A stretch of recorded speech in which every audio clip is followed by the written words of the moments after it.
The rain felt like needles against my skin as I stepped out of the office that evening.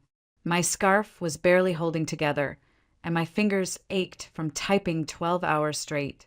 I couldn't remember the last time I had a proper lunch, and my spine felt like it was made of rusted wires. All I wanted was to get home, kick off my shoes, and forget the fact that I had 2 more supplier audits to finish by the end of the week. But that wasn't how my life worked. I didn't go home to rest. I went home to continue surviving. I barely noticed my feet moving toward the bus stop. It was muscle memory at that point. My brain was somewhere else, cycling through bills, insurance, Paige's overdue school payment, and the medication Jared had run out of 2 days ago.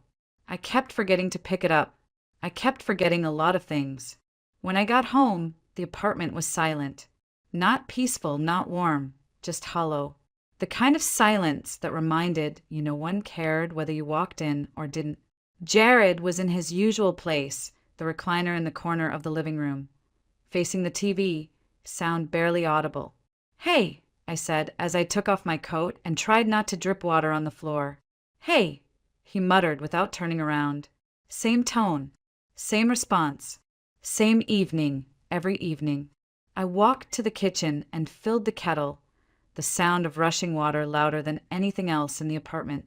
Once, Jared had been a man with fire in his eyes. He loved the road, the unpredictability of his job as a long-haul driver. He used to call me from rest stops just to describe the sunrise over Nebraska or the storm that nearly flipped his rig in Montana. But years of unhealthy eating, sitting too long, and ignoring every warning sign had caught up with him. Chronic back pain, a cardiac scare at 38. The doctors told him to find something else. He told them to go to hell. When the disability papers came through, it was his mother who made it happen. Gloria pulled every string she had, called in every favor. "He can't work anymore," she said, with an air of finality that silenced any room. "He needs care. And you, Lillian, you're his wife. That's your job now. Support him." I worked 60 hours a week. I packed every lunch, paid every bill, filled every prescription. I skipped meals so Paige could have what she needed. I pawned my jewelry when we couldn't afford her winter coat. I made casseroles out of frozen spinach and hope. And still, Gloria called every week to remind me that I wasn't doing enough. "He looks thinner," she'd say. "Maybe cook him something fresh once in a while." A real woman takes pride in her kitchen. I bit my tongue so hard it bled. Jared never defended me. Sometimes he nodded along. Sometimes he just scrolled through his phone while his mother dissected every flaw I had. I stopped expecting gratitude. I stopped expecting anything. 3 years ago, my manager, Grant Wallace, pulled me aside with a quiet smile. "You're outworking everyone on the floor," he said. "You need a break. You've earned it." He handed me a glossy brochure for a company-sponsored wellness retreat. Steam rooms, herbal therapy, massage. A week in the mountains. I looked at the pages like they were written in a language I'd forgotten how to read. Then I asked, "Could I give this to my husband instead?" Grant looked surprised, but he nodded. "If it'll help him recover, sure." So I packed Jared's bag. I wrote his supplement schedule, printed out maps, called the retreat to make special meal requests. And when he came back, sunburned and scowling, he tossed the gift basket in the trash and said, "Total waste of time. Nothing worked. Just a bunch of overpriced candles." But I hoped. I kept hoping. I told myself maybe next year he'd try harder. Maybe he'd learn a skill. Maybe he'd want to get better. Instead, he stopped asking me how work was. He forgot anniversaries. He never noticed when Paige brought home a painting or when I got promoted. He called my job cute. Meanwhile, I kept us alive. That night, as the kettle screamed, I stood at the sink, staring at the window fogging over. My reflection was tired. Not just physically, spiritually. I didn't recognize the woman in the glass anymore. My phone buzzed on the counter. A message from Grant. "Are you absolutely sure about your answer? Paris is still open. They want someone exactly like you." I didn't answer. Not yet. I turned off the kettle and walked to the living room. Jared was still in his chair. Paige's sweater lay crumpled on the armrest. He hadn't even folded it, hadn't noticed she left it. I sat down at the edge of the couch and whispered to myself, "This can't be the whole story. This can't be the end of me." 3 years ago, when Jared's diagnosis was still fresh and Gloria's voice still rang with certainty, I memorized every prescription in our medicine cabinet. I read side effect warnings like scripture. I rearranged the kitchen shelves so he wouldn't have to bend down. I stopped buying things that irritated his stomach. I started cooking like I was on a Food Network challenge, with half the ingredients, zero time, and all the judgment in the world. And yet Gloria still told me I wasn't doing enough. "He's lost weight," she'd say, like it was my personal failing. "A man needs warmth, care, a real home-cooked meal once in a while. What exactly do you do when you come home?" I'd stand there, gripping the phone tighter, biting back words that wouldn't make a difference. Jared never stepped in. Sometimes he'd agree. Sometimes he just stayed quiet, fiddling with his phone or flipping the channel like it wasn't his life she was criticizing, like it wasn't mine she was dismantling piece by piece. I stopped crying about it. Instead, I worked more, stayed later, cut back on groceries, applied for 2 side gigs I could do remotely on weekends. I told myself it was just a season, just until he got better. But he never got better. He never even tried. Around that time, Grant had noticed. He didn't say much at first, just left me coffee when I came in early, asked if I needed help running data sheets. One Friday afternoon, as the office lights dimmed and everyone else rushed out for happy hour, he leaned over the divider between our desks and said, "You haven't taken time off in 2 years. That's not sustainable." I forced a smile. Vacation isn't really an option right now. He raised an eyebrow. "It should be. You've earned it." The following week, he slid a brochure across my desk. A spa retreat, quiet cabins in the mountains, eucalyptus steam, restorative yoga. Company sponsored. Go. Breathe. You give us everything. Let us give something back. I stared at the page for a long time. Then I said, "Would it be possible to send my husband instead?" Grant looked surprised, but he didn't push. "If you think it would help." So I packed Jared's bag. Again, I wrote out his medication times, printed directions, emailed the resort about his diet. And when he came home, he dumped the complimentary lotion into the trash and muttered, "Bunch of nonsense. They don't understand real pain." He never said thank you. He never asked if I'd been okay while he was gone. And yet I kept doing it. I sent him every year. While I stayed behind and worked through migraines, managed overdue bills, helped Paige with science projects, and listened to Gloria scold me like I was some teenage girl who married her son too young and too clueless. There was one night, I remember it so clearly. Jared was asleep, mouth slightly open, the recliner tilted just enough that his breath rasped. Paige was coloring in her room. I sat at the kitchen table with a mug of chamomile tea, staring out into our tiny backyard. The porch light flickered like it couldn't decide if it wanted to live or die. And I asked myself something I'd never dared to before. What if he never changes? What if this isn't a phase? What if this is it? I hated myself for thinking it. I felt like a monster, a terrible wife, a coward. I scolded myself and whispered back, "He's hurting. He needs time. You made vows." But the question didn't leave me. It planted roots. The next year, when Grant mentioned the Paris assignment, a 6-month R&D contract, full relocation support, higher pay, and the chance to bring Paige, I barely let him finish before I shook my head. "I can't," I said. He nodded, respectful as always. "If you ever change your mind, let me know." I walked home that evening in the rain. Jared didn't notice I was early. Paige had done her homework alone. The dishes were piled in the sink. And still, I stood at the stove and cooked something warm, because I believed that's what good women did. Later that night, while I sat on the floor folding laundry, Paige came into the room and asked, "Mom, are you happy?" I froze. My hands stopped moving. I couldn't look at her. I lied. I said yes, because that's what I thought mothers were supposed to say. But deep down, something had cracked open, and I couldn't shake the feeling that life was moving somewhere without me, and I was too tired to chase it. It happened on a Wednesday. I hadn't planned to come home early, but the migraine had gotten so bad I couldn't see straight. Grant noticed it before I said anything. He always did. "Go home," he said gently. "Log in later if you can, but please get some rest." I nodded and packed up my things, heart thudding from both the pain and the guilt of leaving unfinished work behind. When I stepped into the apartment, everything was quiet. The kind of quiet that used to feel like a refuge, but now just felt like distance. Jared glanced up from the couch as I took off my shoes.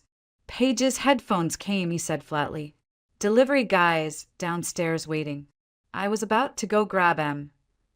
I didn't answer, just nodded as he shuffled toward the elevator in sweatpants and sneakers.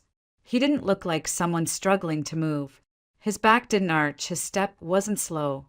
I watched him until the elevator doors closed, then turned toward the kitchen. I needed water, maybe tea, maybe silence. What I didn't need was a sink full of dishes, but that's what greeted me. Cereal bowls, a glass with dried orange pulp, a plate crusted with marinara.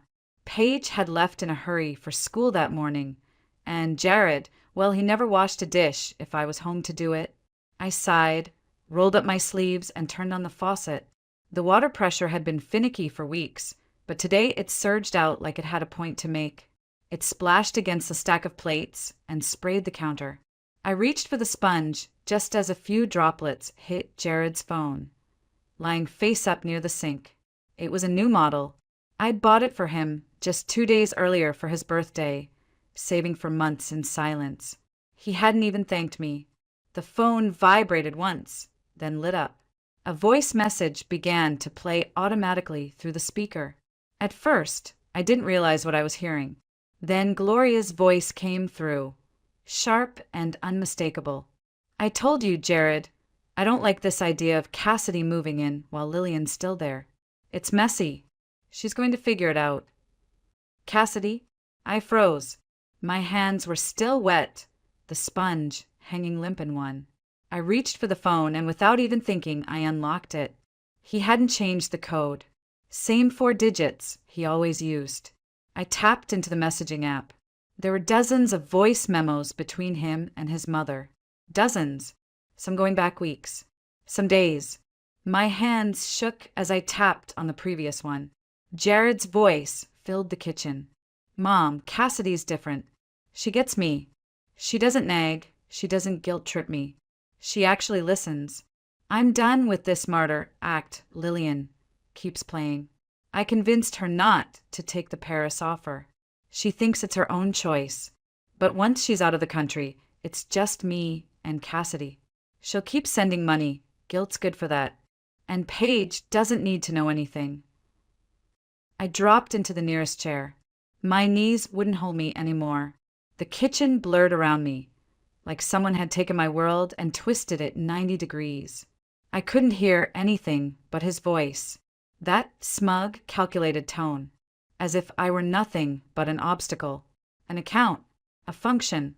I kept listening. Another message. Gloria again. "She's always thought she's better than us. But you listen to me.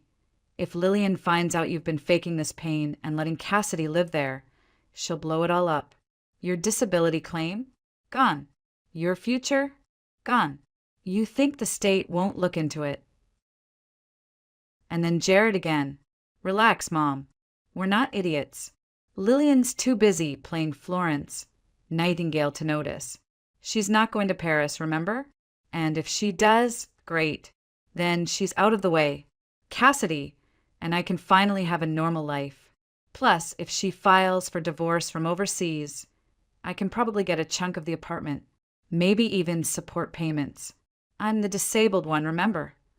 That last sentence hit me harder than anything else, not because it was cruel, but because it was deliberate. They had planned this, all of it. My sacrifices, my broken back, my insomnia, None of it mattered. I was just a chess piece they'd been moving, a pawn too exhausted to realize I'd never been a queen. I didn't cry. Not then. I just sat there, gripping the edges of the stool, feeling my fingertips go numb. My stomach rolled like I might be sick. But deeper than that, somewhere beneath the shock, was a voice. Small, steady. Leave. Now. Before I knew it, I was standing. I walked to the hallway, picked up my phone, and scrolled to Grant's contact. I hit call. He answered immediately. Lillian. I breathed once. I'm going, he said. Paris. I'm taking it. There was a pause. Then his voice, calm and solid. Good. We'll finalize everything in the morning. I hung up. I didn't go back to the kitchen. Didn't clean the dishes. Didn't finish the tea I'd meant to make. I just stood there in the dim hallway, listening to the apartments settle around me like a house I no longer lived in. I wasn't Lillian Parrish, the wife of a sick man. I was someone else now. Someone waking up. I didn't pack in anger. I didn't throw things into bags or slam drawers the way people do in movies when they finally snap. No. I folded pages, sweaters, like I always did. I made a checklist in my notebook. I confirmed our flights, printed the itinerary, and emailed the school in Paris. Every movement was quiet, precise, deliberate, because this time I wasn't running. I was choosing. When I told Jared, he blinked at me from the recliner like I'd just spoken in a different language. You're taking the job? Now. I nodded. Yes. He paused the TV. You said no. You said it didn't feel right. I changed my mind. He laughed, one of those hollow, disbelieving scoffs that always made my skin crawl. That's just perfect. Go ahead, leave. Let's see how long you last over there without me doing everything for you. I didn't answer. I didn't need to. He didn't know yet that I had already filed the papers. 2 days after we landed in Paris, I sat across from a French-American attorney named Claire Dupont. She was graceful and razor-sharp, the kind of woman who could silence a room with one sentence. We'll file for divorce from here, she explained calmly. The apartment, custody, all of it will handle everything through international agreement. It's not uncommon. I nodded. Do it. Outside her office window, the Seine glimmered in the morning sun. It felt like breathing for the first time in years. The apartment Grant's team had arranged for me, and Paige was modest but warm. 2 small bedrooms, a tiny balcony, and a view of a bakery that opened at 6 a.m. every day like clockwork. Paige started school near the embassy and, to my surprise, adjusted faster than I did. Within a week, she had friends, stories, jokes about how French math was weird but kind of fun. I caught her laughing again, really laughing, the kind that reached her eyes. And I was working, God, was I working, but not the kind that drained me to the bone. I was formulating skincare prototypes, giving input in meetings, building something that had my name on it. For once, I wasn't invisible. And Grant was there. He never pushed. He never pried. He just showed up, quietly, kindly. We'd walk home after late meetings. Sometimes he'd bring pastries or 2 cups of espresso from the corner cafe. Sometimes he'd say nothing at all, and that silence was the safest space I'd known in years. One night, we sat on a bench near the river. The Eiffel Tower shimmered in the distance, and Paige had just gone to sleep after finishing a drawing she titled Mom's New World. I remember the way the wind felt that night, light, forgiving. Grant looked at me, not with pity, not with caution, but with presence. You're different here, he said. I smiled, soft and tired. I think I'm just remembering. Remembering what? That I exist. That was the night I knew I would never go back. Not even if Jared begged. Not even if Gloria showed up with crocodile tears, an apology rehearsed in front of a mirror. They didn't call me for weeks. Then the threats came. Emails from Jared. Voicemails from Gloria. You abandoned your husband. You'll regret this. You owe us. You're destroying your family. But they didn't know I had already turned everything over to Claire. And Claire? Claire was surgical. "We're prepared to present financial records," she said in a letter to Jared's attorney. "If your client wishes to claim disability as leverage for spousal support, the court will require evidence, including recent communications that may suggest otherwise." It worked like a charm. Suddenly, Jared stopped responding. 3 days later, he signed the divorce papers. But, of course, he still demanded his portion of the apartment. And that's when Claire made her second move. She submitted documentation proving that I had paid every single mortgage installment, every repair, every tax. Jared had contributed nothing, not even utilities. If he wanted half the proceeds, he'd have to repay his half of the debt. And just like that, his share disappeared into numbers and facts and obligations he never imagined would matter. The apartment sold. I walked away with enough to cover Paige's tuition for the next 3 years. Jared walked away with less than $1,000. And I didn't feel triumphant. I didn't feel victorious. I felt clean, like someone had washed off the years of manipulation, silence, and guilt. I didn't need revenge. I didn't need fire. All I needed was distance, and I had finally given it to myself. I didn't hear much about Jared for a while after the divorce. The last communication was a vague, bitter email titled "Hope You're Happy Now," full of half-baked accusations and one particularly pitiful line that stuck with me longer than it should have. "You destroyed our family." As if there was anything left to destroy. As if he hadn't been the one chiseling away at it every time he lied, manipulated, or sat back while his mother turned me into a maid with a paycheck. Still, part of me wondered where he'd go.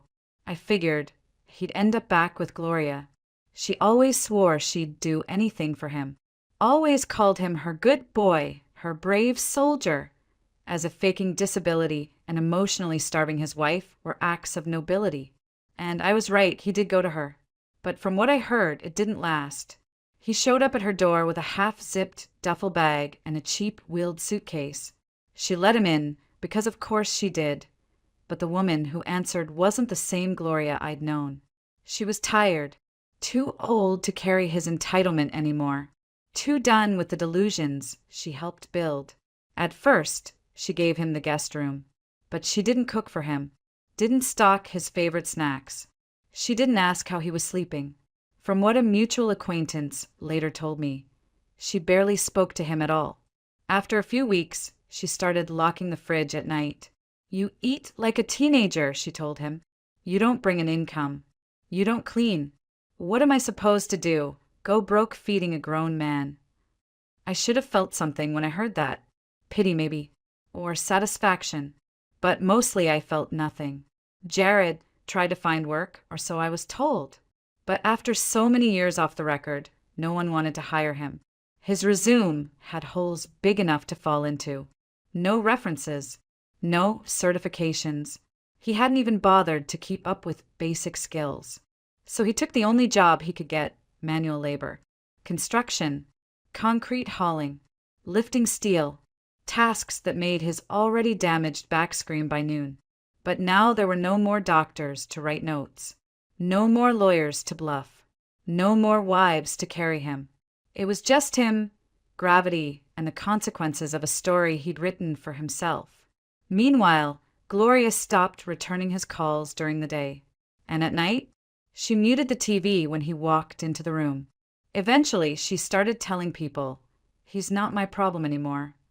From what I know, Jared now lives in the tiny back room of her duplex. It used to be a storage space. No windows, a mattress on the floor, a cracked lamp. He's asked a few friends for money, but no one's answered. People remember things. They remember what kind of man he was when life handed him a woman who would have walked through fire for him, and he chose to sit and warm his hands while she burned. Back in Paris, my life had grown quieter, but fuller. Paige was thriving. She'd made friends, joined an after-school art program, and even started a little blog about weird things in French grocery stores.